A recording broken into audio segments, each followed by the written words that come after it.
ang tawag doon, Godhead in two-dimensional realm. Okay. Babasahin ko authority yung sinabi ng prophet na sinabi dito sa keyword because God only had one name. God only Had one name. had One name. So, good afternoon to everybody. Dr. Afternoon. Marami ngayon that's probably God only had one name. Position in Christ. It's adoption. Adoption. God only had one name. So, ang sabi ko sa dito, ay adoption. Page 97 ng adoption. Okay.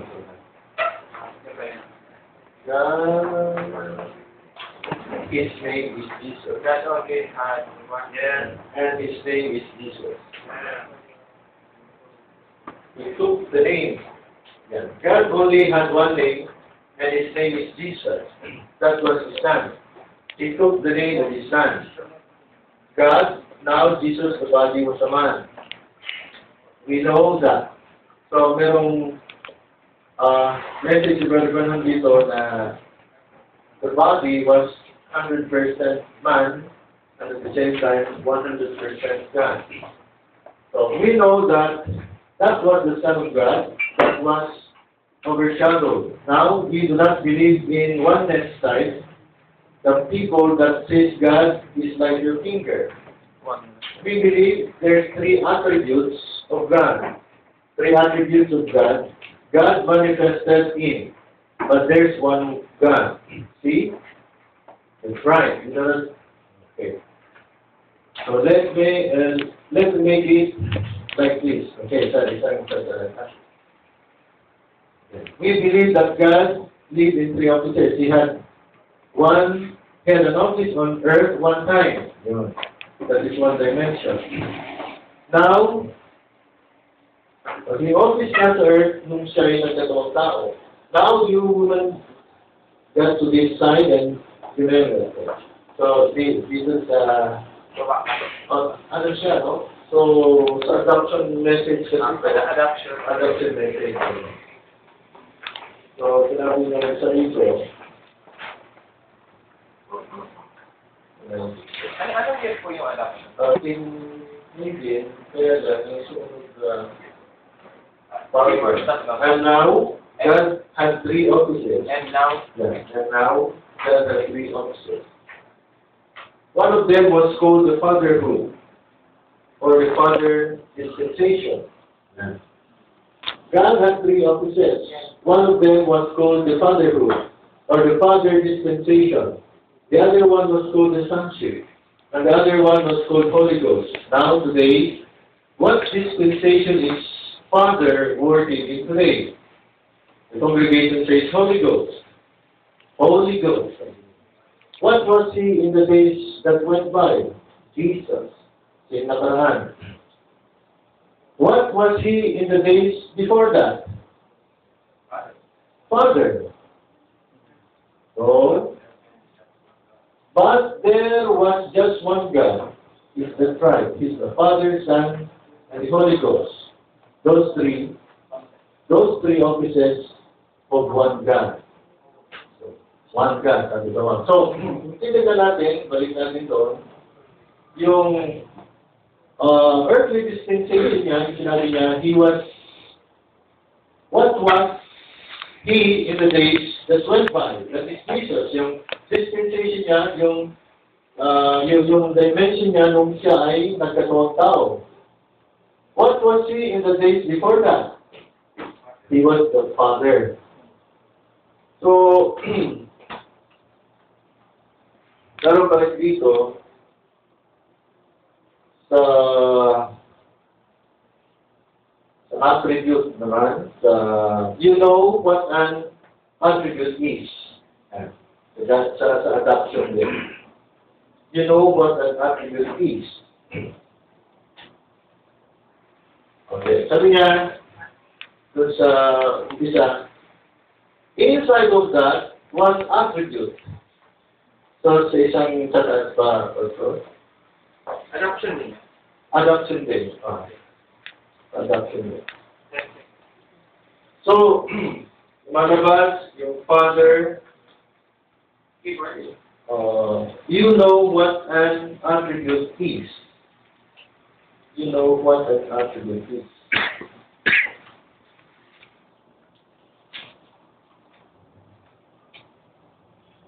So, it's like this. What's a nature? Pero ano siya, manifested siya. Tama, adoption. Here, it's good, we go back. I believe, I talk on a little bit on other night from Genesis 1:26, when God called his name Lord God, it's in the word of Ella, Elohim, which means the, which means the self-existent, existing one. There was nothing else existent but him. There was no air, there was no light, there was no stars, there was no world, there was no nothing else. It was God and God alone. Ella, Elohim. Now he made that. Inside of that was attributes, which meant that he was inside of this great Ella, Elohim was an attribute. You know what an attribute is? Or let me say it like this, what a nature. The attribute is a nature. That so little fellow will get it. And I am one of the little fellows that has to get it that way. Inside of him was the nature to be a father. So, yung Elohim na yun, meron siyang nature na father. But he's self-existent. There ain't nothing for him to be a father by. And now, down inside of that was something else that he was God. And a God is an object of worship. So, unang attribute niya, ang nature niya is a father. Tapos, isang nature niya ay, he was God. Because he was an object of worship. So, second yun, attribute. So, Elohim, Ella, Elohim. So, there was nothing to worship him. Instead of that, he was a Savior. And there was nothing lost to be saved. So, the third attribute is to be a Savior. Kaya lang, walang isi-save niya. So, anong ginawa niya? Okay? See, inside that he was a healer, but there was nothing sick to be healed. So, pang-apat, the nature niya is healer. Now, do you get the picture? So, these attributes, his nature, produce what is today. Sa babas pa siguro. Okay. So, ilang mga attributes niya. Being a father is just only one attribute. Being a son is just an attribute. Being a God is just an attribute. Amen. So, meron pa rin dito sa come with this word of enmorphe. Come with this word of enmorphe. P-H-I-X. This. Now, the Greek word there for that form, I've been looking at it all the day, yesterday, trying to think of what it was. I find, come with this word of enmorphe. It's spelled enmorphe. Looking in the Greek to find out that what an enmorphe was. I may pronounce that wrong, but the reason I spell it when the date is released, the scholars will know what I mean by it. When the enmorphe, that means that he changed himself. So enmorphe meaning change himself. He calmed down. Now, the Greek word there means that something that could not be seen, yet it's there. And then it's changed. So, hindi siya nakita noon, sa logos siya, nasa pre-existent siya. So, yung hindi nakita. Okay. So, that means something that could be seen. Yet it's there. And then it's changed. And the eye can see it. Okay? Hindi siya nakikita ng tao, ng mata ng tao, pero pinalitan niya ang kanyang sarili. He was previously not seen, pero nagpakita siya. Okay? So, meron ba rin yata sa baba? Okay. So, meron ba rin dyan? Like there was daughter, God just changed, not brought the angels down, but He changed the seeing of the servant, and there was the mountains full of angels, and the fire, the horses, the chariots all around the prophet. He changed the seeing. The thing is already there. So that's what I'm trying to say. That God that always was is here. The only thing He could be done when He become a man. He changed His mask. This enmorphe. He changed Himself to what He was. To what He is. Or His mask. Another act.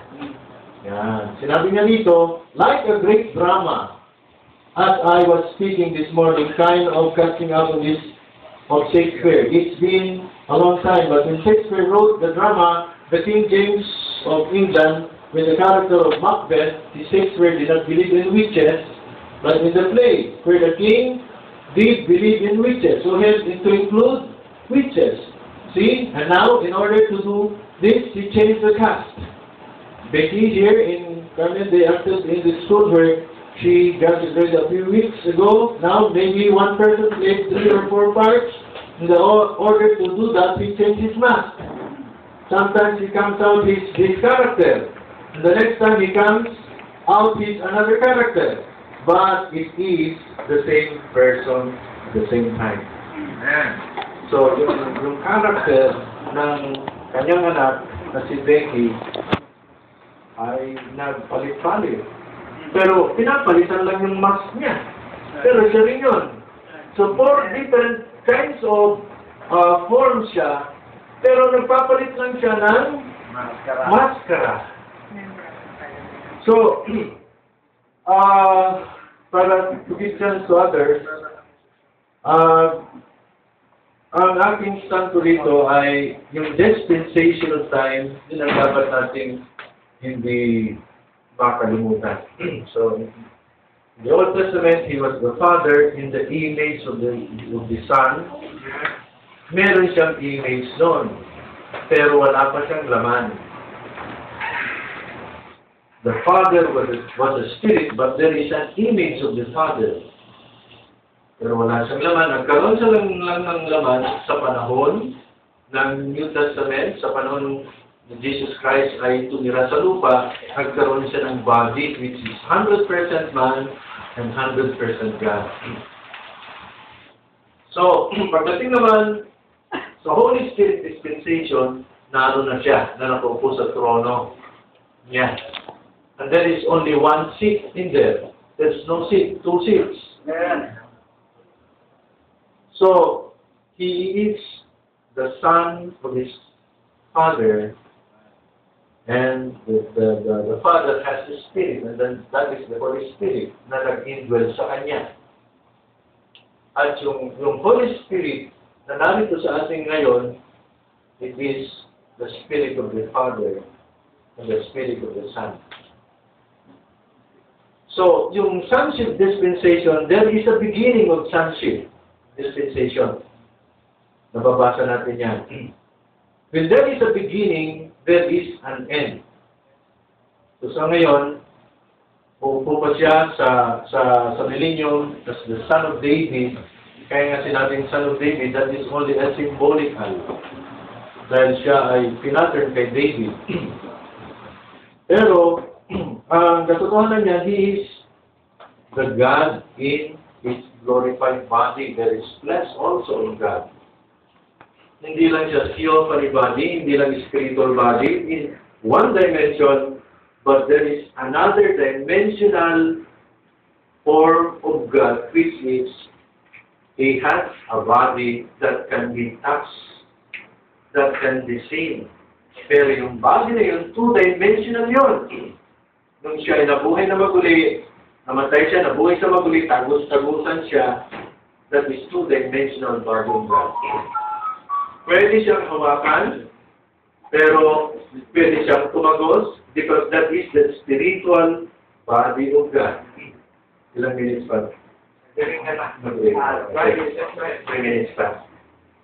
So I believe, up to the present time, there is a two-dimensional body of God na pag nakita natin ang Panginoon sa kanyang pagdating, there is two-dimensional form of God. Which as He has the physical body, meron siyang 16 elements. It is a glorified body. So, the fullness of the Godhead body dwells in Jesus Christ. Kaya nga, sabi ni Jesus Christ, if you seen me, you have seen the Father. Amen. I and the Father are one. You have not seen God at any time, only me. Sabi ng ating Panginoon. Pero He was talking about His Father. Dahil yung Father, hindi yung nakita sino man kundi siya lang. Pero nung siya ay nagpakita, nakita na ang Father. So, yun ang sequence of events na dapat nating makita, yung kapanahunan. So, yung kapanahunan ang mahalaga. Kasi hindi siya nagpakita noon as flesh. Ng Old Testament, nagpakita lamang siya sa kanyang panahon. Matapos na. So, to give chance to others, hanggang doon lang. Thank you.